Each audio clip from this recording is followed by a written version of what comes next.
प्रभु तेरी वाणी जीवन की रोटी, नैनों की ज्योति अंधेरा मिटाती।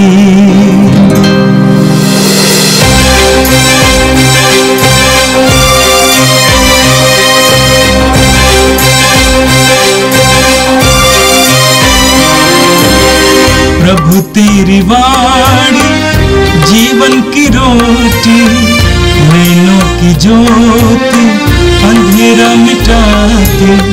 प्रभु तेरी वाणी जीवन की रोटी, नैनों की ज्योति अंधेरा मिटाती। वाणी वाणी वाणी वाणी वाणी पवित्र है, शाश्वत है, जीवन का मन्ना है। 16 दिसंबर सोमवार। पहला पाठ गणना ग्रंथ अध्याय 24 पद संख्या 2 से 7, 15 से 17। विलियाम ने अपनी आंखें ऊपर उठाई और इस्राएलियों को देखा जो अपने अपने वंश के अनुसार शिविर डाल चुके थे। ईश्वर का आत्मा उस पर उतरा और वह अपना यह काव्य सुनाने लगा। यह बओर के पुत्र बिलियाम की भविष्यवाणी है। यह उस मनुष्य की भविष्यवाणी है जो रहस्य देखता है। यह उसकी भविष्यवाणी है जो ईश्वर के वचन सुनता और आत्मा से आविष्ट होकर सर्वशक्तिमान के दर्शन करता है। हे याकूब, तुम्हारे तंबू कितने सुंदर हैं। हे इस्राएल, तुम्हारे निवास कितने रमणीय हैं। वे घाटियों की तरह फैले हुए हैं, नदी के किनारे उद्यानों की तरह, ईश्वर द्वारा लगाए अगरू वृक्षों की तरह, जल स्रोत के निकट के देवदारों की तरह। इस्राएलियों के पात्र जल से भरे रहेंगे। उनके बोए हुए खेतों की भरपूर सिंचाई होगी। उनका राजा अगाग से भी महान होगा और उसका राजाधिकार बढ़ाया जाएगा। इसके बाद विलियाम ने फिर कहा, यह बओर के पुत्र विलियाम की भविष्यवाणी है। वह उस मनुष्य की भविष्यवाणी है जो रहस्य देखता है।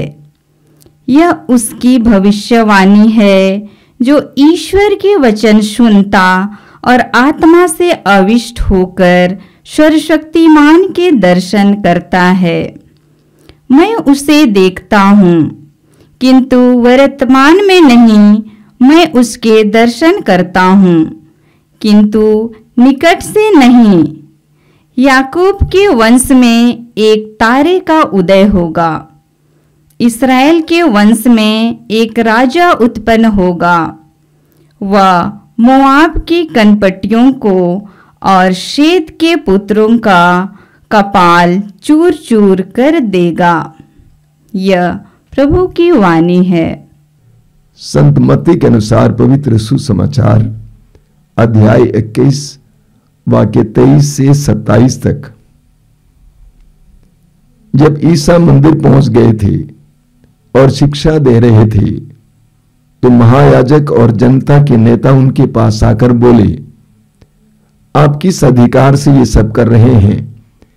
किसने आपको ये अधिकार दिया? ईसा ने उन्हें उत्तर दिया, मैं भी आप लोगों से एक प्रश्न पूछना चाहता हूं। यदि आप मुझे इसका उत्तर देंगे तो मैं भी आपको बता दूंगा कि मैं किस अधिकार से ये सब कर रहा हूं। यूहन्ना बपतिस्मा कहां का था, स्वर्ग का अथवा मनुष्यों का? वे यह कहते हुए आपस में परामर्श करते थे, यदि हम कहें स्वर्ग का, तो ये हमसे कहेंगे, तब आप लोगों ने उस पर विश्वास क्यों नहीं किया? यदि हम कहें मनुष्यों का, तो जनता से डर है, क्योंकि सब यूहन्ना को नबी मानते हैं। इसलिए उन्होंने ईसा को उत्तर दिया, हम नहीं जानते।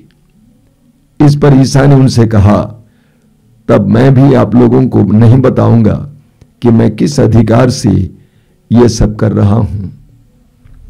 यह प्रभु का दिव्य सुसमाचार है।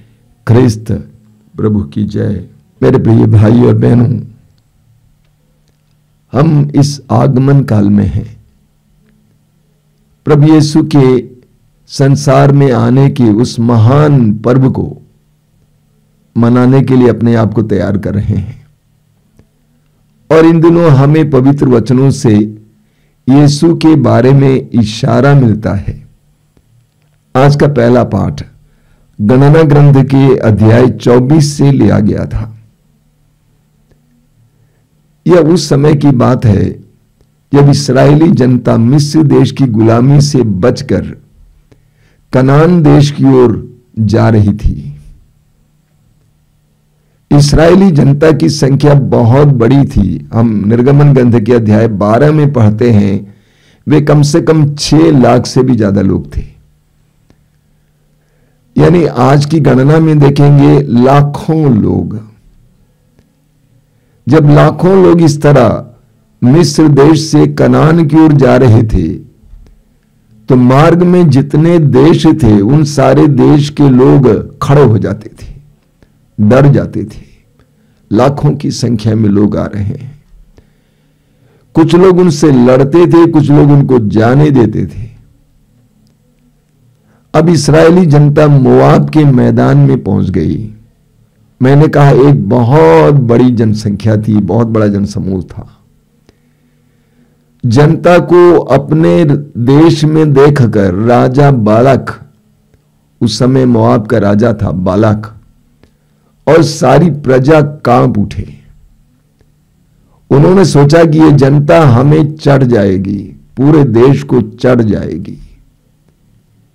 इसलिए राजा बालाक ने अपने देश के एक नबी जिसका नाम है बिलाम, उसको बुलाने के लिए अपने दूतों को भेजा, यह कहकर कि आप आइए और इस जनता को अभिशाप दीजिए और वे नष्ट हो जाएंगे। क्योंकि लोगों का विश्वास था उस समय कि नबी जो कहता है वैसा ही होता है। नबी किसी को आशीर्वाद भी दे सकता है, किसी को अभिशाप भी दे सकता है। लेकिन प्रभु ने दूसरी तरफ बिलाम को समझाया कि तुम वहां नहीं जाओगे, ना ही तुम इस्राएलियों को अभिशाप दोगे, क्योंकि वह आशीर्वाद प्राप्त जनता है। तुम इस्राएलियों को अभिशाप नहीं दोगे, क्योंकि वह आशीर्वाद प्राप्त जनता है, ईश्वर की प्रिय जनता है। कई विश्वासी और मसीही लोग कभी कभी बोला करते हैं कि फलाने ने, पड़ोसी ने, इसने उसने मेरे ऊपर, हमारे ऊपर कुछ करने का प्रयास किया। मैं आपको ये बताना चाहता हूं, अगर आप पक्के विश्वासी हैं, यीशु के सच्चे शिष्य हैं, भूत प्रेत शैतान इत्यादि आपके ऊपर असर नहीं कर सकता है। हां, आपको परेशान जरूर कर सकता है। तो प्रभु ने बिलाम से कहा कि तुम उनको अभिशाप नहीं दोगे। क्यों? क्योंकि वह मेरी चुनी हुई जनता है, मेरा आशीर्वाद उनको प्राप्त है। उल्टे हम पढ़ते हैं आज के पाठ में, आपने सुना बिलाम को भविष्यवाणी मिलती है। आपने सुना आज ईश्वर का आत्मा उस पर उतरा और वो अपना ये काव्य सुनाने लगा। यह बओर के पुत्र बिलाम की भविष्यवाणी है। यह उस मनुष्य की भविष्यवाणी है जो रहस्य देखता है। एक नबी वो होता है जो रहस्य को भी देखता है। एक नबी वो था जो रहस्य को भी देखता था, गूढ़ बातों को भी देखता था, लोगों में, परिस्थितियों में गूढ़ बातों को भी जो देखता था। यह उसकी भविष्यवाणी है जो ईश्वर के वचन सुनता है। एक नबी वो हुआ करता था या हुआ करता है जो ईश्वर की वाणी सुनता है। यिर्मयाह नबी के ग्रंथ की अध्याय 1 में हम पढ़ते हैं, जब यिर्मयाह से प्रभु ने कहा कि जाओ और मेरा वचन सुनाओ, यिर्मयाह ने कहा कि मैं बच्चा हूं, मुझे बोलने नहीं आता है। यिर्मयाह अध्याय 1 वाक्य 9 में हम पढ़ते हैं कि ईश्वर ने अपनी उंगली उनकी उसके मुंह में रखा और कहा कि मैं अपना वचन तुम्हारे मुंह में रखता हूं। एजकील नबी ने प्रभु के उस पवित्र ग्रंथ को खाया और वह उस वचन से भर गया। इस्यास नबी के होंठों को प्रभु ने स्पर्श कराया और उसके बाद वो पवित्र हुआ। प्रभु ने कहा मैं किसे संदेशवाहक के रूप में भेजूं? उसने कहा मुझे भेजिए। तो एक नबी वो है जो ईश्वर की वाणी को सुनता है, ईश्वर की वाणी के लिए अपने कान को खुला रखता है। आगे लिखा हुआ है और आत्मा से आविष्ट होकर सर्वशक्तिमान के दर्शन करता है। एक नबी वो है जो पवित्र आत्मा से आविष्ट होकर ईश्वर के दर्शन करता है, ईश्वर को देखता है। वही एक नबी हो सकता है। और अभिशाप देने के बजाय हम देखते हैं कि बिलाम इस्राएलियों के बारे में 2 बड़ी बड़ी भविष्यवाणियां करता है। क्या कहता है? याकूब तुम्हारे तंबू कितने सुंदर हैं, इस्राएल तुम्हारे निवास कितने रमणीय हैं। वे घाटियों की तरह फैले हुए हैं, नदी के किनारे उद्यानों की तरह, ईश्वर के द्वारा लगाए गए अगरू वृक्षों की तरह, जल स्रोत के निकट के देवदारों की तरह। इस्राएलियों के पात्र जल से भरे रहेंगे, उनके बोए हुए खेतों की भरपूर सिंचाई होगी। उनका राजा आगाग से भी महान होगा और उसका राजाधिकार बढ़ाया जाएगा।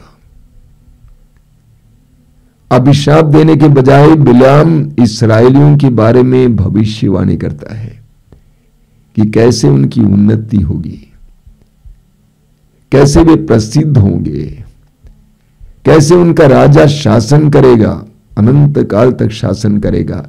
एक दूसरी भविष्यवाणी भी वो देता है। वो भविष्यवाणी क्या है? हम पढ़ेंगे कि मैं उसे देखता हूं किंतु वर्तमान में नहीं, उसके दर्शन करता हूं किंतु निकट से नहीं। याकूब के वंश में एक तारे का उदय होगा, इस्राएल के वंश में एक राजा उत्पन्न होगा। वह मोआब की कनपटियों और सेत के पुत्रों के कपाल को चूर चूर कर देगा। बिलाम प्रभु यीशु के आने से वर्षों पहले यह भविष्यवाणी करता है कि याकूब के वंश में एक तारे का उदय होगा, एक सूर्य का उदय होगा, इस्राएल के वंश में एक राजा उत्पन्न होगा। प्रभु यीशु के बारे में वर्षों पहले भविष्यवाणी की गई है। यीशु ने कहा योहन के सुसमाचार के अध्याय 8 वाक्य 12 में, संसार की ज्योति मैं हूं। वो तारा जो 2000 वर्ष पहले इस संसार में उतर आया, यीशु, उनके बारे में वर्षों पहले यह भविष्यवाणी की गई थी। मैं प्रार्थना करता हूं कि इस आगमन काल और प्रभु के जन्म के उत्सव के दौरान हम सभी के जीवन में ये भविष्यवाणियां पूरी हो जाएं। प्रभु हमें भी आलोकित करें, हमें भी तरक्की दें, हमारा भी विकास कराएं, हमें भी सूरज की तरह चमकाएं। और आज का सुसमाचार संत मत्ती के सुसमाचार के अध्याय 21 से लिया गया था। वचन में आपने सुना, जब ईसा मंदिर पहुंच गए थे और शिक्षा दे रहे थे तो महायाजक और जनता के नेता उनके पास आकर बोले, आप किस अधिकार से कर रहे हैं? किसने आपको यह अधिकार दिया? प्रभु यीशु चारों ओर घूम घूम कर सुसमाचार की घोषणा करते थे, ईश्वर के राज्य की घोषणा करते थे। प्रभु यीशु यरूशलेम मंदिर में लोगों को शिक्षा देते थे। यीशु ने यरूशलेम मंदिर में प्रवेश करके यरूशलेम मंदिर के परिसर को, जिन व्यापारियों ने बाजार बना रखा था, उन सबको वहां से हटाकर परिसर को साफ किया था। यीशु रोगियों को चंगा करते थे, हजारों की संख्या में लोग उनके साथ हो लेते थे। ये सब देखकर उस समय के धर्मगुरु हैरान हो गए, परेशान हुए। उन्होंने पूछा कि आपको ये अधिकार कहां से मिला है, आप किस अधिकार से ये कर रहे हैं? क्योंकि वे जानते थे कि यीशु कोई नबी नहीं थे, यीशु कोई पुरोहित नहीं थे, यीशु कोई शास्त्री नहीं थे, यीशु कोई रब्बाई या गुरु नहीं थे। यीशु मात्र एक साधारण बढ़ई थे, बढ़ई, यूसुफ का बेटा बढ़ई। इसलिए उनको बार बार लोग पूछा करते थे कि आप किस अधिकार से ये कर रहे हैं। उन्हें नहीं मालूम था कि ईश्वर से यीशु को यह अधिकार मिला था। उन्होंने इन सारे कार्यों को देखने के बावजूद, यीशु के वचनों को सुनने के बावजूद, यीशु के अंदर क्रियाशील पवित्र आत्मा को, ईश्वर की आत्मा को नहीं देखा।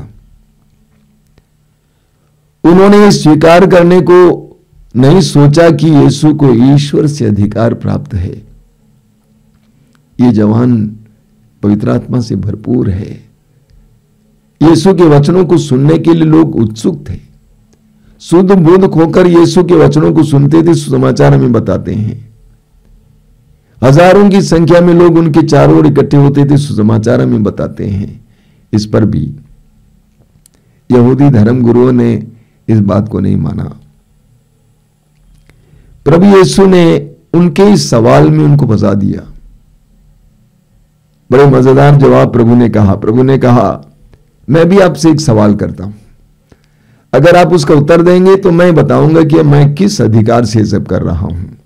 यीशु ने पूछा, यूहन्ना का बपतिस्मा कहां का था, स्वर्ग का या संसार का? वे फंस गए। उन्होंने सोचा अगर हम कहते हैं कि यूहन्ना का बपतिस्मा स्वर्ग का था तो वह पूछेगा तो आप लोगों ने उनको माना क्यों नहीं, उन पर विश्वास क्यों नहीं किया, बपतिस्मा क्यों नहीं ग्रहण किया? अगर हम कहेंगे कि संसार से, तो वे लोगों से डरते थे, क्योंकि लोग यूहन्ना बपतिस्ता को एक नबी मानते थे। इसीलिए उन्होंने कहा कि हमको नहीं मालूम है। प्रभु ने कहा, मैं भी उत्तर नहीं दूंगा कि मैं किस अधिकार से ये सब कर रहा हूं। मेरे प्रिय भाई और बहनों, यीशु को कोई भी एक साधारण इंसान की तरह ले सकता है, एक चमत्कारी बाबा की तरह ले सकता है, लेकिन यीशु को ईश्वर का भेजा हुआ, ईश्वर का पुत्र बहुत कम लोग ही लेते हैं। उसके लिए हमें पवित्र आत्मा की प्रेरणा की आवश्यकता है।